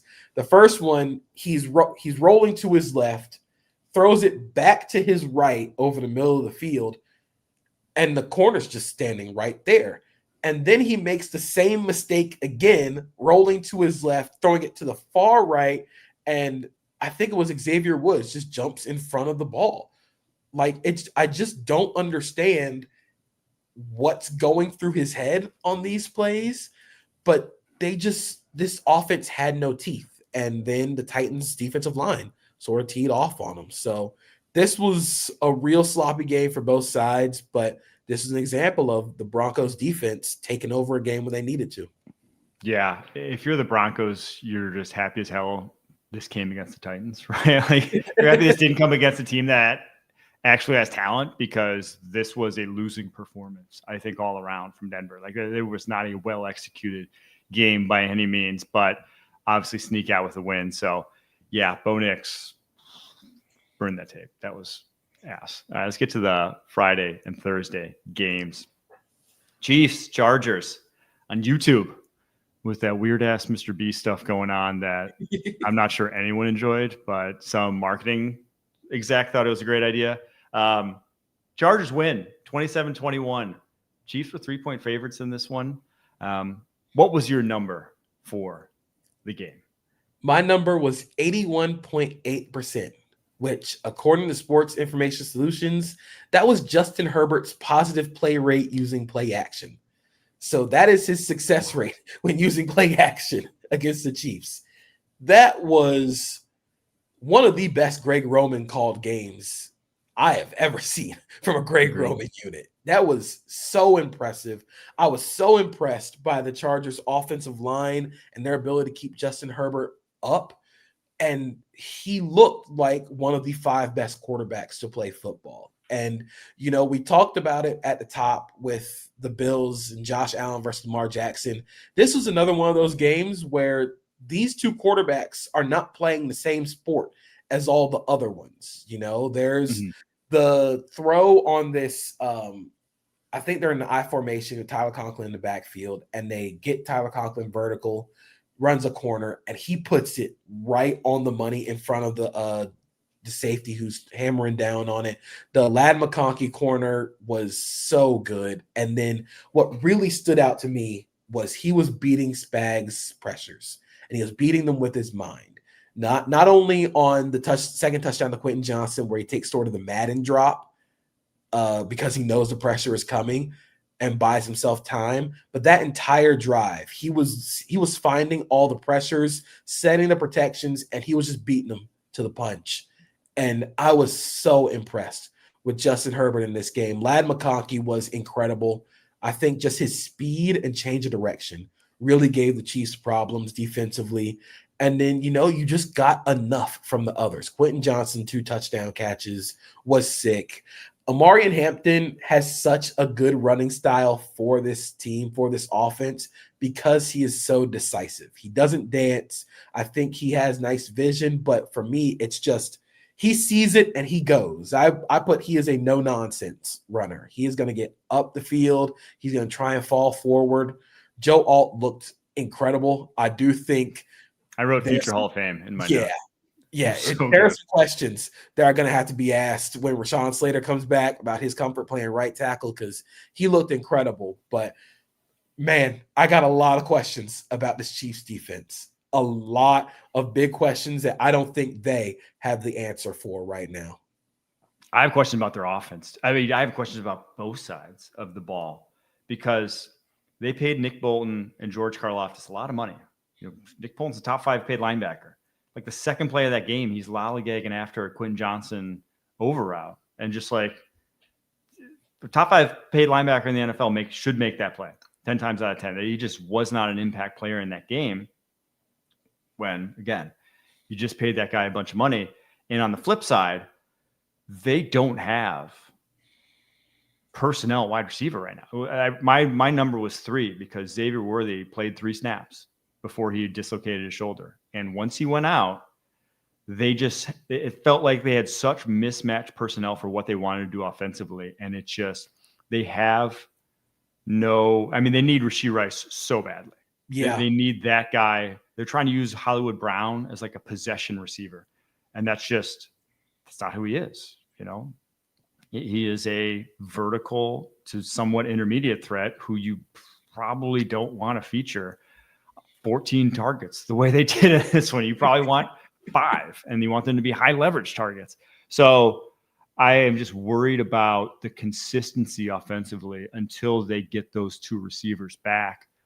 And then, you started rookie left tackle. He looked like a rookie left tackle, 2 false starts, had some rough plays in that game. So it's not panic button, but we just saw how the Ravens and Bills looked. This is a division rival of theirs. We saw how the Raiders looked, who's a division rival of theirs. It's like, if this is what you're sending out week in and week out, you're going to eke out wins again and again the way you did. You're going to have to eke out wins again and again the way you did last year. And it's just, I don't care how good you are in end of game situations. It's not sustainable the way they played last year, especially when, again, every single team in your division is better, as you just kind of saw here in this game against the Chargers.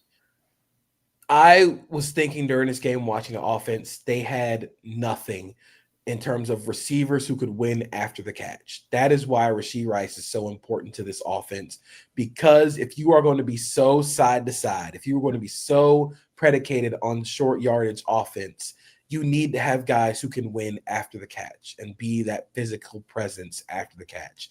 Travis Kelce can't do that anymore. I actually think Derwin James had an incredible game defending Travis Kelce. I think the physicality really threw Kelce off. They don't have it at receiver spot right now, especially with Worthy out. I mean, you're throwing high leverage targets to Tyquan Thornton at this point. You were going way down the depth chart. The last pass Pat Mahomes threw in this game was to Jason Brownlee, and it was a fade route. And I'm just like, this is what the Chiefs offense has come to. High leverage fade routes to Jason Brownlee. But it's so – yeah, like I didn't even know Jason Brownlee was on the Chiefs at this point. But it's still a testament to how good Patrick Mahomes is that this game wasn't a blowout. There was a drive in that game where he just took the game over. It was he trucked Dante Jackson. Dude, I thought that was short-sighted of him. You do that week 18 when no one can touch you again. You don't do that week 1, dude. Because now every time he's tiptoeing the sideline, he set the standard. I understand that, but in that game, they needed a spark. Yes, they needed some juice. And Patrick Mahomes took that drive over. The double pump fake on Khalil Mack to get him up in the air before the rushing touchdown was really sick. And then the little flip pass that he did while parallel to the ground. What do you even tell the defense at that point? It's just like, sometimes, shit happens. He's going to do that. But I think I'm more concerned about the defense because you're going to get Rashee Rice back. You're going to get Xavier Worthy back. That defense, I think Spag's going to have to simplify what he does because the safeties were botching communication the entire game.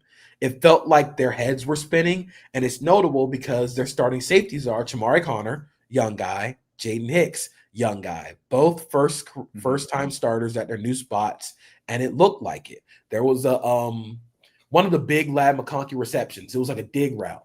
against quarters. And Shamari Connor is supposed to be the one hammering down on the dig, but he takes off towards a Quentin Johnson post that never shows up.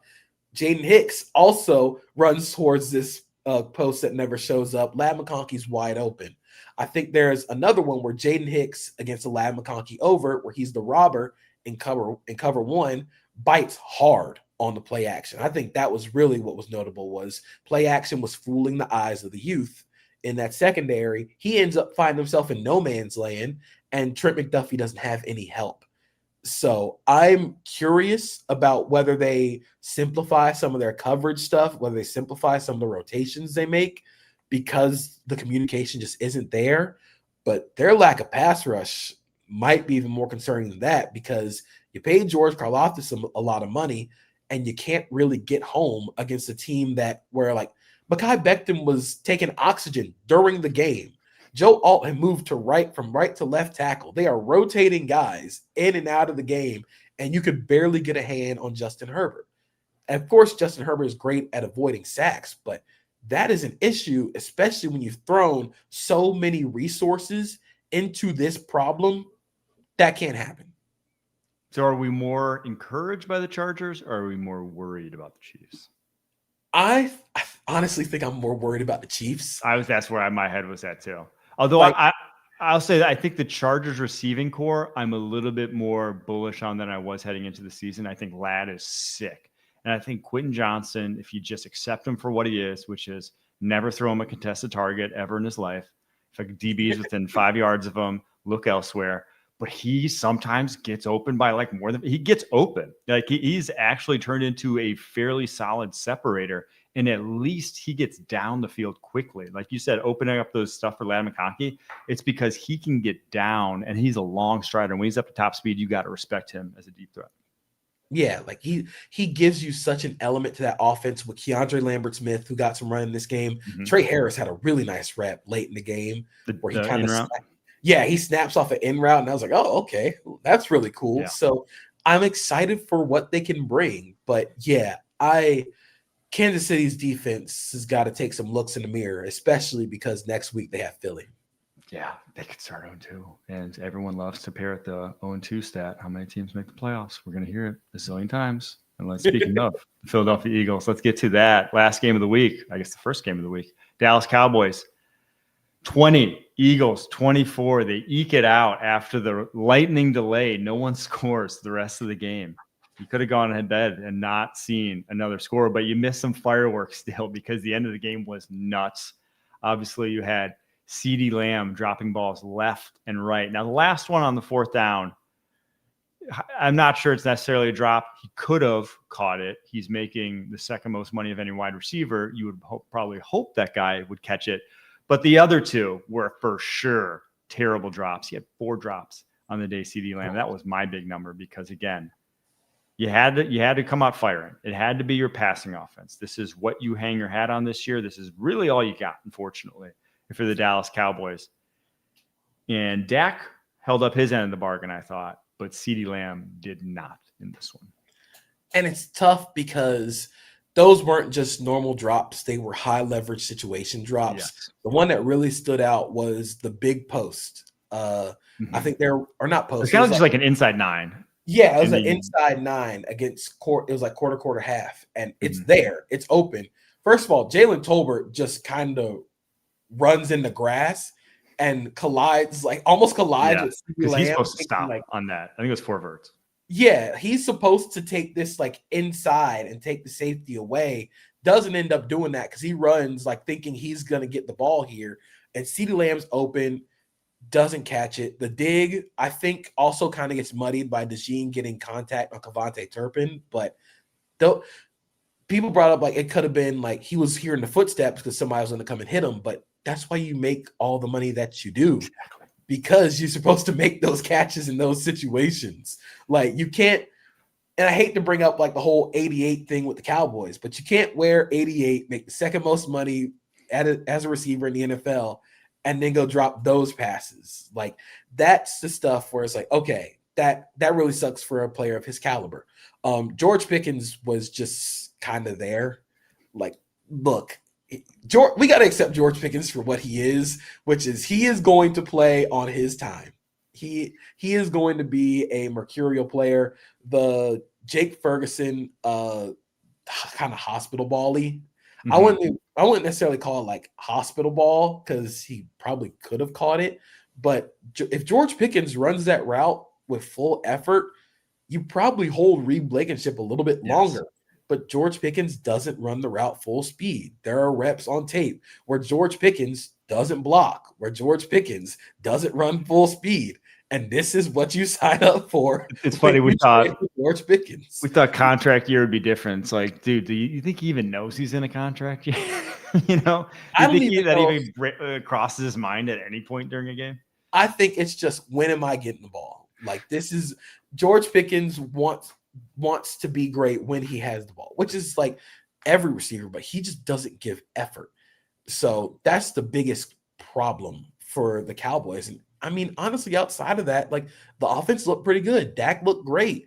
I think the run game for the Cowboys looked really, really nice. There was some really, move. they can move. And I think you could tell the influence of Clayton Adams from Arizona, from working with Connor Riley at Kansas State. There was a really, really sick rep of counter where they have Jake Ferguson off the line of scrimmage and he runs in motion. And then they bring, like, it's basically like YF counter where they have Lepke also pulling from like pony personnel in the backfield, like split backfield, and they get like 11 yards off of it. They ran some really, really nice stuff. They were able to prioritize the athleticism of their guys in the run game. The passing game is going to need a little bit of work because there's so much youth up front. But I mean, my number had nothing to do with their offense. My number was 63 because that's how many yards Jalen Hurts had on scrambles. And, you know, having a guy like Micah Parsons helps in these situations. You know, Jerry Jones said you wanted to stop the run, and then you didn't stop the run, and you also gave up 63 yards on scrambles.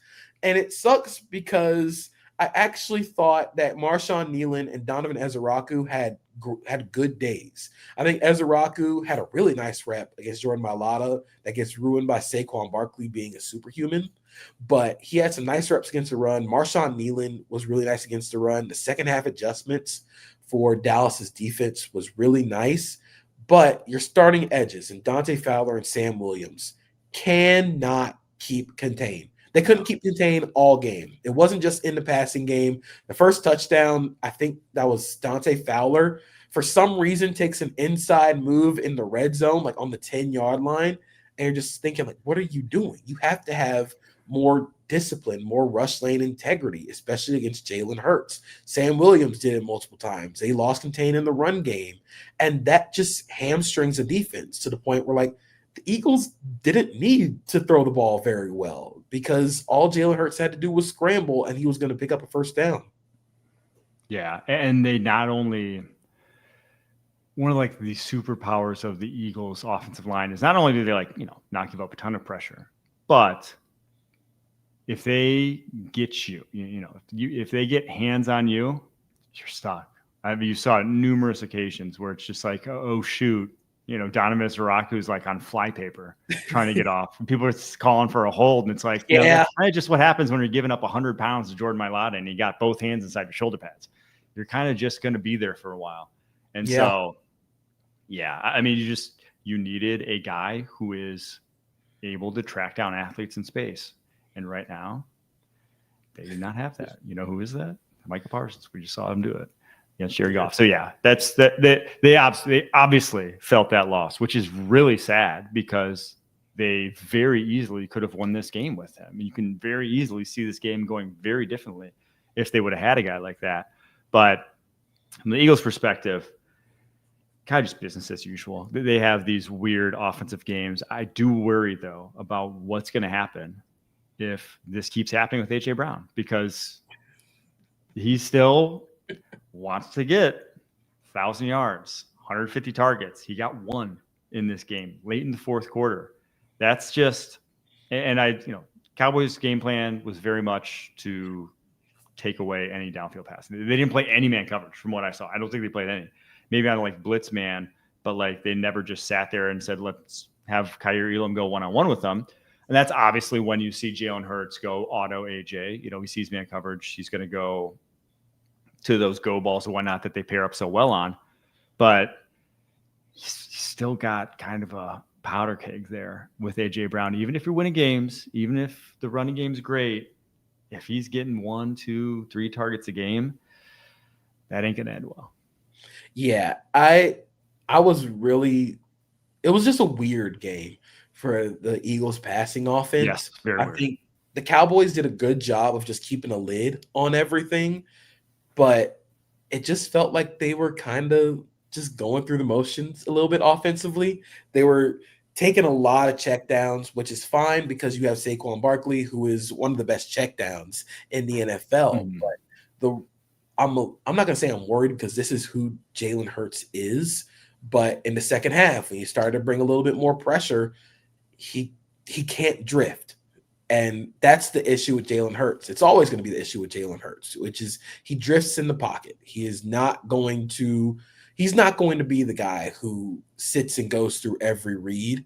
I think Kevin Patullo had an uneven game as a play caller, but some of the stuff is just Dallas kept a lid on it. It was really disciplined coverage by the Cowboys. Outside of the big post to Jahan Dotson, it was really disciplined pass coverage and a really good, really well-called game by Matt Eberflus. They just don't have the guys. And I think Philly it's just kind of a weird game. But I am going to be looking at Landon Dickerson went out during this game. Yes. With an injury.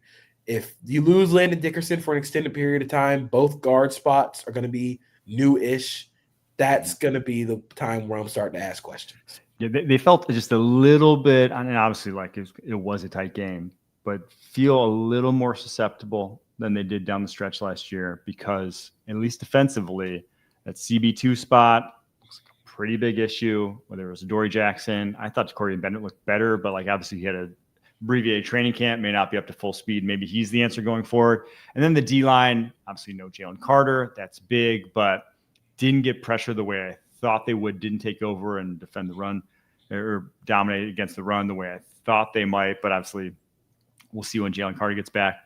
But I do have to give 2 shout-outs. Josh Uche looks like he's going to make himself some money as like their situational third down rusher. He was killing Tyler Guyton in that game. And then Jahad Campbell. Oh my gosh. As advertised. How they let him get on the Philadelphia Eagles, I don't know. But it's like you just clone Zach Bond and put him next to Zach Bond. The PBU on the Tampa 2, where he's the pole runner, I saw that and I was like, all right, I've seen enough. This guy is awesome. And then a few plays later, doing that, it's like Urlacher in his prime. And then a few plays later, forces the fumble. Just again, like you said, you clone Zach Bond, and now you have multiple of those guys where you can shift fronts. They were able to get into those 6-1 fronts that Fangio likes against heavier personnel. But you weren't losing pass coverage bodies because Jahad Campbell's the one on the edge. And they let them get this guy at the last pick in the draft. So good luck. Oh, good luck, everyone else. And good luck to the Chicago Bears and Minnesota Vikings tomorrow on Monday, because we will be back on Tuesday breaking down that game, giving some more all-22 thoughts as we digest the tape from over the weekend. We got to watch some of it, but not all of it. What a Sunday, week 1. What a week it was. We will be back on Tuesday. Thanks so much for tuning in. Until next time, keep pushing.